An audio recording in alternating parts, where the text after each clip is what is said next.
Bueno, queridos amigos, le contamos a nuestros oyentes que William Calderón salió a tomarse un merecido descanso durante unos días, pero aquí seguiremos hablando con ustedes al oído. ¿Cómo les pareció pues la decisión de la Comisión Interamericana de Derechos Humanos? El orden jurídico de Colombia les vale 5 centavos.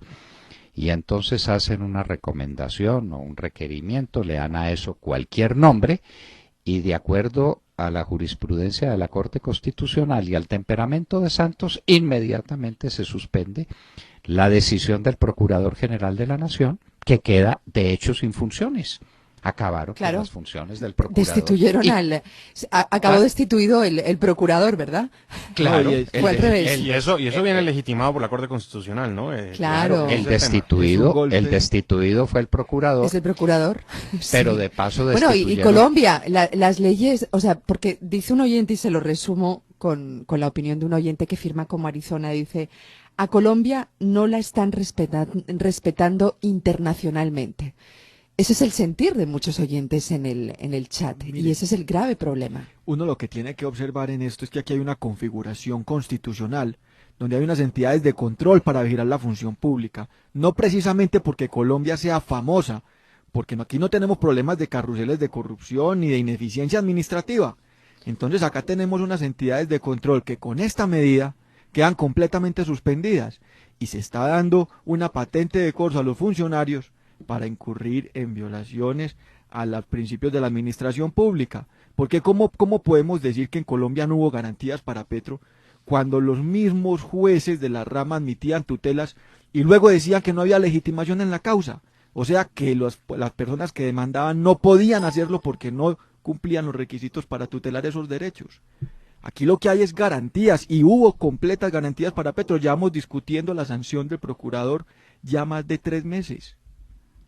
Entonces, sí, bueno, esto es de una gravedad infinita. Se llevaron de calle todo el orden constitucional de la República, y el destituido no fue Petro, el destituido fue el procurador, y la destituida fue la contralor, y los destituidos fueron los personeros, y los contralores municipales, y los contralores departamentales. ¿De qué queda valiendo todo eso? Nada.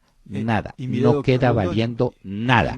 Si no se puede destituir a un senador, a un representante, a un diputado, a un concejal, a un alcalde y a un gobernador, porque fueron popularmente elegidos y porque no se les puede causar un daño irreparable antes de una sentencia judicial, estamos perdidos.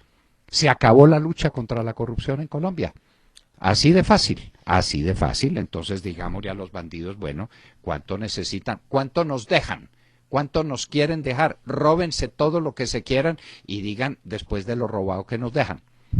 No, el problema. ¿Y cuál es el siguiente paso? ¿Cuál es el siguiente paso? El siguiente paso es que Bogotá se llena de basuras. Bueno, obviamente. No, pues es que ya está. No, pero ya en serio. El presidente Juan Manuel Santos pierde con cara y pierde con sello. ¿O no? Pierde con cara y pierde con sello. Al margen de que pierde político, ¿no? Sí, pero tiene que tomar una decisión, ¿o no? Santos se va a apoyar en la decisión de la Corte Constitucional que dice que esas recomendaciones de la Comisión son obligatorias. Entonces, forzado por las circunstancias, le va a decir a Petro: no lo destituyo, yo espero la orden judicial, que llegará en el año, ¿qué? ¿2030? ¿Por ahí? Mire, ¿Por ahí? Santos es un presidente en campaña, y Santos se quiere quedar con esos boticos de los verdes, para que lo hablemos claro, como diría William Calderón. Bueno, oiga, pero hablando del presidente candidato Juan Manuel Santos, ¿qué tal la locución de ayer? Pues yo había escuchado alocuciones interesantes, pero nunca, y yo no sé si esto tiene antecedentes, por una incontinencia urinaria. ¿Ustedes escucharon ayer al presidente Juan Manuel Santos? Sí. Un discurso dedicado a una pipiciada. Sí, eso no tiene antecedentes en la historia política del país. ¿No es francamente increíble? La verdad, me parece que es hacer política de un tema que, bueno... Mire, pues lo que nosotros dijimos aquí con todo respeto y con toda consideración, es que el país tiene derecho a conocer la salud de quienes aspiran a gobernarlo. Ese es un elemento fundamental. No hay nada más grave que un presidente que no está en la plenitud de sus condiciones. Aquí nos ocurrió. El doctor Virgilio Barco no estaba en plenitud de sus condiciones cuando ejerció la presidencia. ¿Qué pasó? Que fue presidente Germán Montoya Vélez, y a ese señor no lo eligió nadie. Y de eso no tenemos buenos recuerdos, o malos recuerdos, o lo que ustedes quieran. Pero si uno elige a un presidente de la República, es en la idea de que ese presidente, en la plenitud de sus facultades, va a gobernar.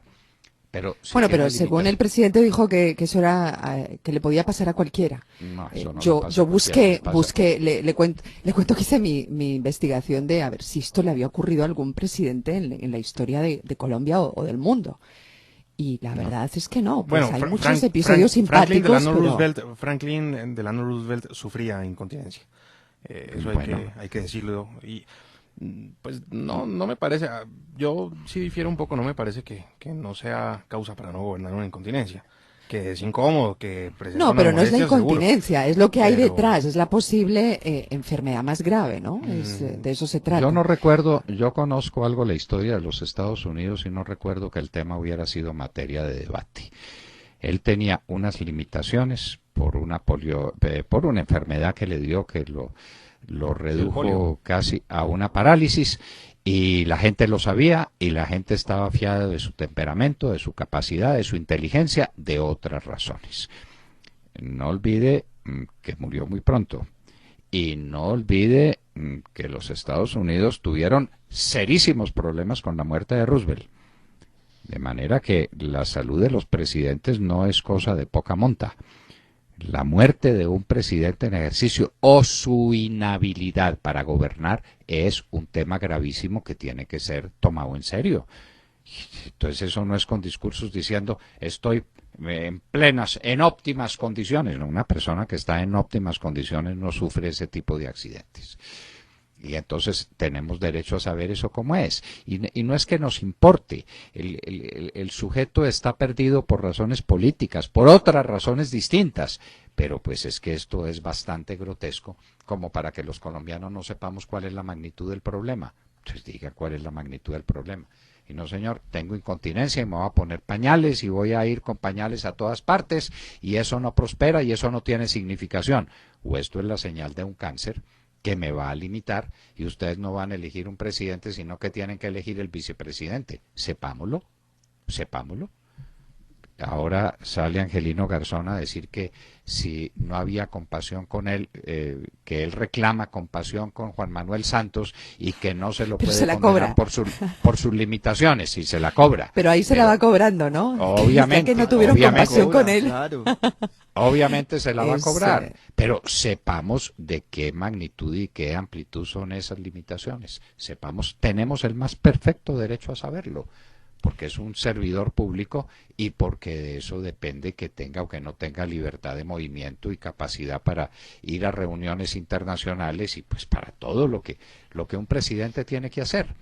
Entonces, en fin, Sí, Yo comprendo esa fue- preocupación, difiero un poco, yo sí creo que eso es causa de la cirugía, de hecho conozco personas que no se han hecho la cirugía de próstata porque les han advertido que quedan con incontinencia, entonces han optado por tratamientos distintos, pero bueno, sí, es importante siempre conocer el estado de salud de quienes nos buscan. Sergio, definitivamente- Entonces, ¿en qué difiere Sergio? No, Todos estamos de acuerdo. difiero en que esto se pueda tratar de algo mucho más grave que un Ah, efecto es lo secundario que- de la cirugía, en eso Pues sí difiero. claro. En lo que sí coincidimos con Sergio es que, por supuesto, hay temas más importantes en Colombia, como Mire, para lo- hacer lo una real- locución presidencial, como el tema de los policías, por ejemplo. Lo realmente Que grave eso sí es francamente bochornoso, vergonzoso, lamentable, triste. No hay palabras para describir lo que ocurrió con esos policías. Ayer decía un medio de comunicación, uno de esos medios chistosos o medio serios que se me publican o que salen al aire por la tarde, que como los policías eran gente humilde, nadie se había ocupado de ellos. Perdón, nosotros nos ocupamos de ellos. Y nos ocupamos de ellos tan pronto supimos la noticia. Y protestamos ante el mundo. Esto no puede ocurrir. Y no sabíamos para entonces lo que temíamos, pero se vino a confirmar. Las torturas a las que fueron sometidos esos policías. Y es con los autores de semejante crimen con los que empieza a reunirse desde hoy o desde mañana los plenipotenciarios de Santos. Esto no hay derecho, esto no hay derecho. Si Santos lo dijo, yo continúo las conversaciones siempre y cuando no haya un acto de terrorismo que me obligue a lo contrario. Acto de terrorismo. ¿Qué tal la bomba en Quibdó? ¿Qué tal el asesinato de los 4 soldados en Montañitas? ¿Qué tal estos asesinatos de los policías previa tortura? A eso no califica. Entonces, ¿cuál es el acto de terrorismo que sí es suficiente para que se paren las conversaciones en La Habana? ¿Cuál es? Sí, además hay que decirlo, policías que estaban de civil haciendo una labor social, entregando libros, no estaban combatiendo, estaban haciendo una labor humanitaria inclusive, ¿no? Y es que así estuvieran combatiendo. No, de acuerdo. Los protocolos de Ginebra son clarísimos en la obligación del tratamiento humanitario que se debe a las personas que se ponen fuera de combate. Aceptemos pues que esos policías estuvieran combatiendo y que los tomaron prisioneros. Torturarlos y asesinarlos es un acto violatorio de todos los protocolos de Ginebra y considerados como crímenes de guerra que no pueden permanecer impunes. Y es que Santos dice, no van a permanecer impunes, pero eso sí, corra Jaramillo y corra de la calle a reunirse con ellos, porque en ellos está mi porvenir político. Pero ¿qué son estos contrasentidos morales? Y miren, sí, ya hay indicios, y miren, ya hay compañeros pruebas de la que, mesa, compañeros de la mesa, les informo, está Palomino al aire para que nos hable de este tema de los El policías. general Palomino, sí señor. Bueno, señor. Señor general Rodolfo Palomino, director de la Policía Nacional, muy buenos días. Doctor Londoño, muy buenos días. Yo sí, Patria, me alegra saludarlo. Bueno, señor, pues no son muy buenos días ni para usted, ni para los policías de Colombia, ni para todos los colombianos que amamos y respetamos la policía. Este crimen del mayor y del patrullero en Tumaco es una aberración, es un hecho absolutamente insostenible en una sociedad civilizada, señor general. Esto no puede pasar como un acontecimiento cualquiera, como un accidente en el camino de la paz. No, esta es una aberración, este es un crimen detestable.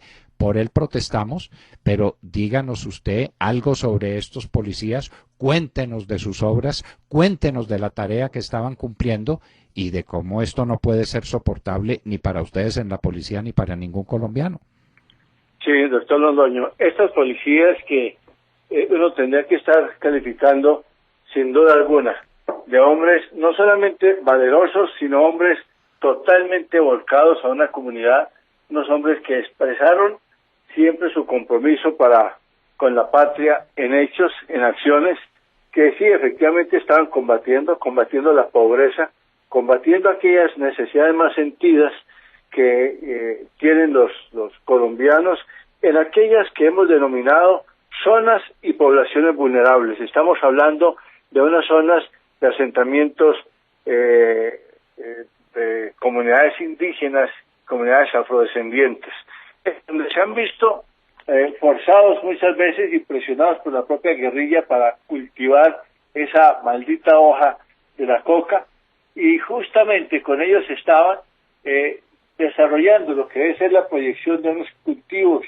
alternativos para precisamente a través de ellos o unos proyectos, no solamente cultivos sino otro tipo de actividad pesquera incluso, que les pudiera contribuir a satisfacer esas necesidades básicas. Allí fueron abordados por unos sujetos. Tengo entendido que no fue suficiente el clamor de la misma comunidad para que estos policiales que estaban de civil sin portar ningún tipo de armamento los dejaran en libertad. Fueron llevados, apartados de la comunidad, torturados de acuerdo a lo que he podido conocer, de acuerdo a lo que ha sido, digamos, un dictamen judicial previo, sin conocer todavía el protocolo definitivo de la necropsia, pero todo está indicando que fueron torturados y asesinados a golpes. Esto realmente no solamente es repudiable, sino que es absolutamente inhumano. Por eso es que junto a estos dos bandidos que esa columna que han capturado en los últimos meses y recientemente hace menos de dos semanas, este sujeto alias el doctor, y previo a ello alias Mariolata, que fue el que nos hizo colocar ese artefacto donde perdieron la vida 9 personas en Tumaco, pues estos que los han sucedido, alias Yomba, alias Ferney y Tachuela, tendrán que ser, como estoy seguro, capturados o abatidos. Pero este crimen atroz que dice mucho y les dice de lo que es la condición de colombianos. Esto es vergonzoso que en nuestra patria se presente un asesinato de esta calaña. Usted los llamó hienas y me parece que fue muy suave en ese tratamiento, porque son peores que las hienas. Las hienas por lo menos obran porque ese es su instinto y obran sobre las carroñas, pero respetan a los seres vivos. Estos son peores que las hienas. Entiendo que a uno de esos policiales, no sé si al mayor, no sé si al patrullero, lo degollaron. Señor general, esto es demasiado. Es demasiado para la sensibilidad de cualquier persona. Tanto así que el padre del señor ministro del Interior reaccionó muy airadamente y dijo: un crimen de esta magnitud impide moralmente la continuación de los diálogos de La Habana. Díganos, señor general, estos bandidos que usted mencionó, que son los que están allá en Tumaco, dentro de la estructura jerárquica piramidal de las FARC, ¿a quién obedecen? ¿Cuál es el mando de estos bandidos? Los sujetos obedecen al mando de esa estructura de la Daniela Aldana, que es un sujeto a quien apodan Macho Man y apodan también Robocop, pero sabemos que estos tres son los que pudieron haber sido los determinantes de la muerte de nuestros dos compañeros. Eso tiene una estructura. Eso tiene una estructura y de acuerdo a los lineamientos del derecho penal en esta materia, desde el proceso de Nuremberg después de la Segunda Guerra Mundial, son las cúpulas, son los jefes los que tienen que responder. Señor general, es que no es posible. A los jefes hay que llamarlos a juicio y hay que exigirles responsabilidad por la muerte brutal de estos policías. La policía no hay ninguna duda. Y sí, en eso coincidimos plenamente. Y no solo, digamos nosotros, sino el mundo entero comprende perfectamente que aquí tiene que haber igual una responsabilidad estructural en este que es en los últimos años de los homicidios más atroces que hayamos visto. Lamentable y dolorosamente es así. Claro, hace muy poco estábamos llorando la muerte de 4 soldados a los que acribillaron en Montañita, los tomaron por sorpresa y prácticamente a quemarropa e indefensos, aunque estuvieran armados, fueron asesinados. Pero lo de estos policías clama al cielo como tantas barbaridades que cometen las FARC, y ante estos hechos no puede permanecer impávida la sociedad. Muchas veces hemos dicho, señor general, que una sociedad que no respeta a la policía es una sociedad condenada a su perdición. Aquí tenemos que hacer un esfuerzo muy grande. Los policías son maltratados no solamente en casos tan extremos como estos, sino continuamente. Cuando tratan de cumplir con su deber, muchos pseudo ciudadanos se declaran en favor de los bandidos que ellos están combatiendo. Aquí hay un problema muy de fondo, señor general, que tiene que ver con la educación del pueblo colombiano. Sí, así es. En esto hay una total coincidencia, doctor Londoño. El nuestro, en oportunidades, es un país, como alguien lo dijera en alguna oportunidad, y lo dijo más fuerte, un país con cierto nivel de barbarie, de salvajismo y a veces de marcada y preocupante indiferencia. Señor general, hace unos minutos estábamos hablando con un joven estudiante de Barranquilla que dice fue maltratado por la policía en el acto de inicio de la campaña política de Juan Manuel Santos como candidato a la presidencia de la República. Le quiero preguntar si ustedes internamente ya iniciaron la investigación respecto al comportamiento de estos funcionarios de la SIJIN en contra de esos jóvenes barranquilleros. Le he pedido al general Segura, nuestro comandante de la Metropolitana, que indague y hagamos una verificación, que busquemos a este joven, que pidamos que nos formalice su queja a fin de establecer si hubo algún exceso por parte de alguno de nuestros hombres en esa verificación o ese abordaje que han tenido para con ese joven que se expresó de esa manera.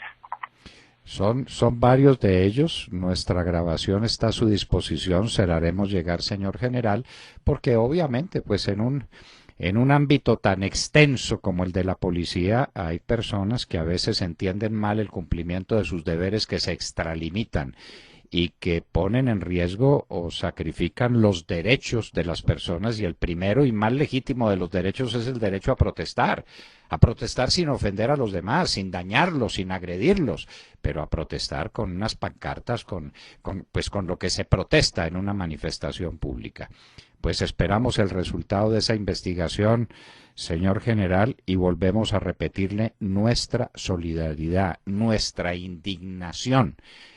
Nuestra solidaridad no solamente con usted, no solamente con las familias de quienes han fallecido, es que estos son colombianos que tienen familias, que tienen mujer, que tienen hijos, que tienen padres, que tienen hermanos. Es que esto no puede suceder en Colombia, no puede suceder en Colombia. Entonces nuestra solidaridad, señor general, nuestro sentimiento de indignación y nuestra esperanza porque todos los responsables, hasta la cúpula, sean severamente castigados. Señor general Rodolfo Palomino, cuánto agradecemos su tiempo y su bondad para con nosotros en la hora de la verdad. Muchísimas gracias, doctor Londoño. Lo que usted dice es perfectamente cierto. Esto no solamente duele a la familia, duele a los policías, sino que duele a la patria.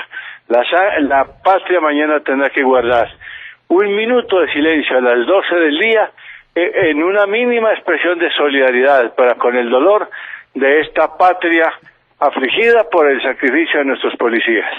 Nos adherimos a ese minuto de silencio y esperamos que en todos los actos deportivos que se cumplan de aquí en adelante, empecemos el partido, la justa, lo que sea, con un minuto de silencio en recuerdo de estos héroes de la policía que fueron tan villanamente sacrificados en las vecindades de Tumaco. De nuevo, muchas gracias, señor general. Sí, gracias, doctor. Buen día. Bueno, el general Palomino es un hombre claro, ¿no? Ya ordenó la investigación de lo que pasó en Barranquilla. Y estoy seguro de que será una investigación seria, porque esto no puede suceder. A la policía la llevamos en el corazón, pero la policía no puede abusar de sus derechos.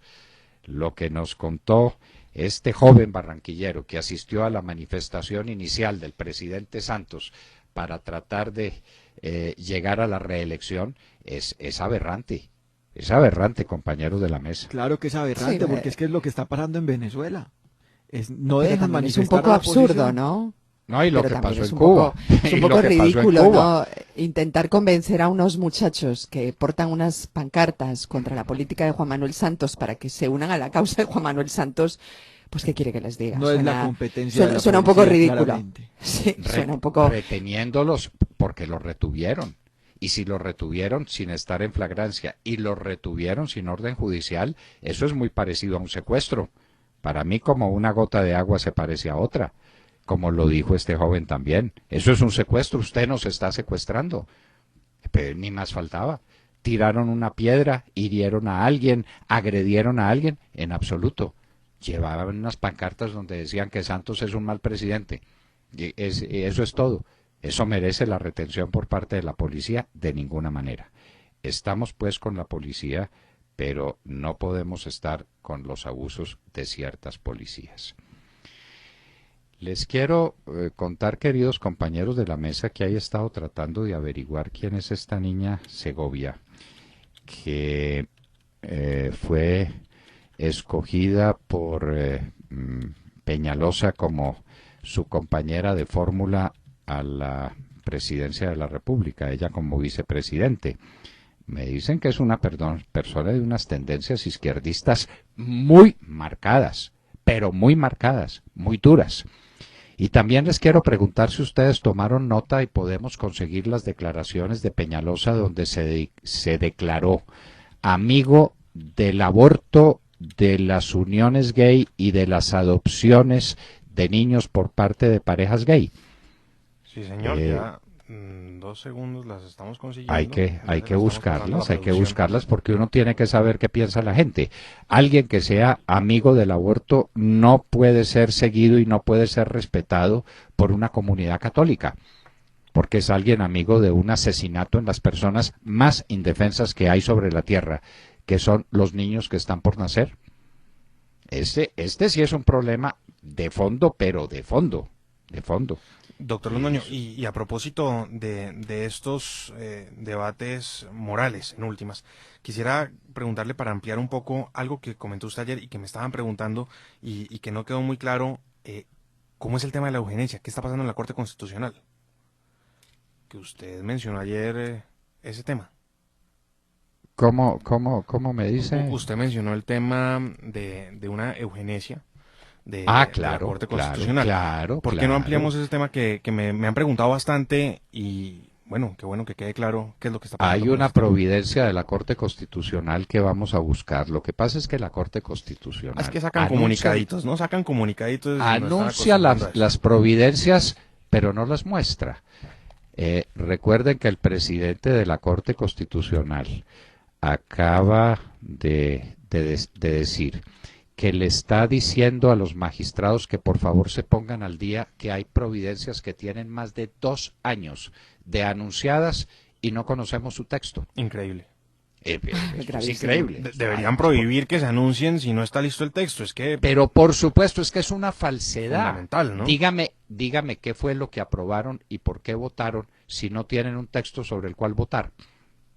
Porque es que tanto la parte emotiva como la parte resolutiva de una providencia las integras porque forman una estructura. Entonces, pues, esto es así. Pues de lo anunciado se deduce que la Corte Constitucional le da vía libre a la mutilación de niñas y suponemos que también de niños, no sé si con una vasectomía o no sé si los castrarán o qué harán, de niños retardados mentales para que no procreen. Pero empecemos, doctor Londoño, por explicar qué es Increíble. la eugenesia, ¿no? Que es, hace referencia a lo que algunos denominan buen nacimiento, ¿no? Que eso tiene muchas cosas muy peligrosas. Para de alguna manera es purificar como la leyes raza, biológicas, ¿no? para purificar la raza se impide que las personas que se reputan disminuidas tengan hijos. Entonces, claro, uno sabe eso por dónde comienza, pero no dónde termina. Y por ningún comienzo se puede aceptar la mutilación como un principio de eugenesia, que hay que cuidar esos niños, que hay que hacer con ellos lo que corresponda para que tengan una vida tranquila, para que tengan una vida productiva, todo lo que se quiera. Mutilarlos jamás. Eso es una monstruosidad de la Corte Constitucional. La Iglesia Católica ha salido con una declaración bastante débil, como todas las que hace la Iglesia en estas materias. En otro tiempo, si tuviéramos un cardenal que de verdad lo fuera, en todos los púlpitos de todas las iglesias se estaría protestando por semejante monstruosidad. ¿Pero qué es esto? Que a una niña por tener síndrome de Down o por tener cualquier enfermedad que quien repute que la disminuye le vayan a ligar las trompas o le vayan a impedir de alguna otra manera, es decir, mutilándola, que tenga hijos. Pero esto es monstruoso, esto es hitleriano. Esto es Sí, hitleriano. se aplicó, La de Corte hecho, hitleriano. en el régimen nazi se aplicó en el su régimen momento. nazi, Claro. en el régimen nazi, Montserrat, y entonces Sí. ya pues a los niños habrá que medirlos a cierta edad. Eso me recuerda, como tengo esa pasión, a los caballos Warmblood, sangre caliente en Alemania, los caballos alemanes, les hacen una prueba especial cuando tienen 2 años, unas pruebas muy extensas, y solamente se pueden reproducir los que pasan esas pruebas para conservar la raza en toda su plenitud. A los demás los castran. No pueden tener hijos registrados en el registro alemán de la raza que están protegiendo. Es algo así, es algo así. Entonces, que uno lo haga para mejorar la raza equina, pues bueno, ese es su tema, pero que uno lo haga con seres humanos. Y entonces ahora, ¿cuáles son los que merecen y cuáles son los que merece Hitler? Y entonces los primeros que no podían procrear, por supuesto, eran los judíos, porque esa es una raza maldita. De ahí, ¿a dónde se salta? Es decir, ¿yo qué derecho tengo para decir que una persona, que un ser humano no puede procrear? Dígame, ¿qué derecho tengo? Es que es alto, es que es bajito, es que es deforme, es que no habla de corrido, es que tiene un retardo mental. ¿Tengo yo derecho a decirle que le está impedida una función natural como la de la procreación y que lo puedo mutilar para impedirlo? Aquí hay un tema moral y un tema jurídico de enormes Sí, dimensiones. gigante, un tema gigante que creo que debemos profundizar. Además, debemos seguir detrás de este tema con mucho cuidado a ver qué sigue pasando. Y bueno, y si la Corte algún día publica la sentencia también, ¿no?